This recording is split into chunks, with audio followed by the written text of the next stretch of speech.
Hello everyone, అందరూ ఎలా ఉన్నారు? ఈవేళ ఎయిర్ ఫ్రైలో మిర్చి బజ్జీ అండ్ డీప్ ఫ్రైలో మిర్చి బజ్జీని ఎలా ప్రిపేర్ చేసుకోవాలో చూద్దాం. ముందుగా మిర్చీస్ని పైన కాడని తీసేసి మధ్యలో నుంచి స్లిట్ చేసి అందులో ఉన్న సీడ్స్ అన్నిటిని తీసేయాలి.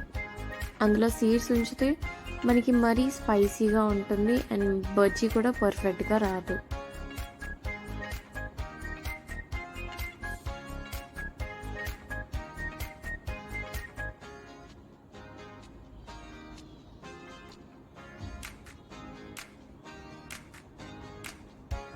సీడ్స్ని తీసేసాక ఆ మిర్చిని మధ్యలో నుంచి స్లిట్ చేసుకోవాలి. ఇలానే అన్నీ చేసుకోవాలి, అన్ని మిర్చీస్ని. ఆ తర్వాత ఒక బౌల్లో 1 కప్ బేసిన్,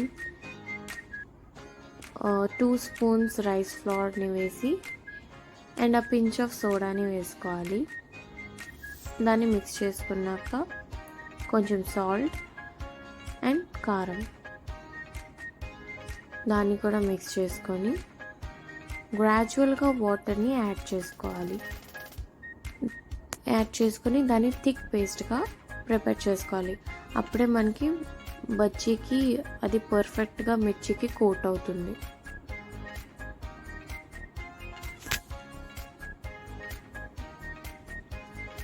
ఇలా నేను చూపించే విధంగా మిక్స్ చేసుకొని ఆ బ్యాటర్ని ప్రిపేర్ చేసుకోండి.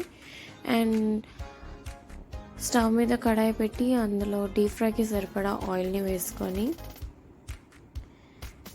అందులో మిర్చీస్ని బ్యాటర్లో పర్ఫెక్ట్గా కోట్ చేసుకున్నాక ఆయిల్లో వేసి మీడియం ఫ్లేమ్లో పెట్టి ఫ్రై చేసుకోవాలి. హై ఫ్లేమ్లో అయితే మనకి బయటికి అది ఓవర్గా కుక్ అయిపోతుంది. ఇలా మీడియం ఫ్లేమ్లో పెట్టి ఫ్రై చేసుకున్నాక వాటిని ఒక ప్లేట్లో తీసుకోవాలి.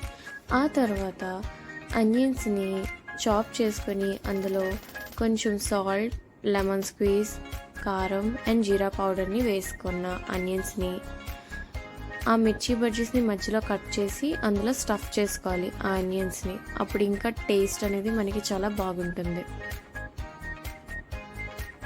లేదా ఉట్టివైనా కూడా బాగానే ఉంటుంది.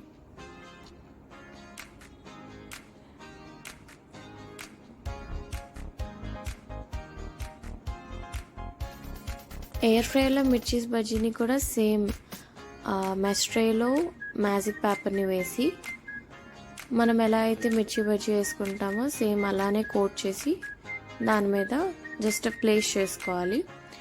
అండ్ మాన్యువల్గా కానీ టైమర్ సెట్ చేసుకోవచ్చు, లేదా పకోడీ ఆప్షన్ పెట్టుకుంటే మనకి ఇలా అనేది బజ్జీ అనేది రెడీ అయిపోతుంది. దీన్ని కూడా మధ్యలో కట్ చేసుకొని ఆనియన్స్తో స్టఫ్ చేసుకుంటే చాలా బాగుంటుంది. రెండి టేస్ట్ కూడా చాలా బాగున్నాయి. If you like this video, please like, share and subscribe. Thank you.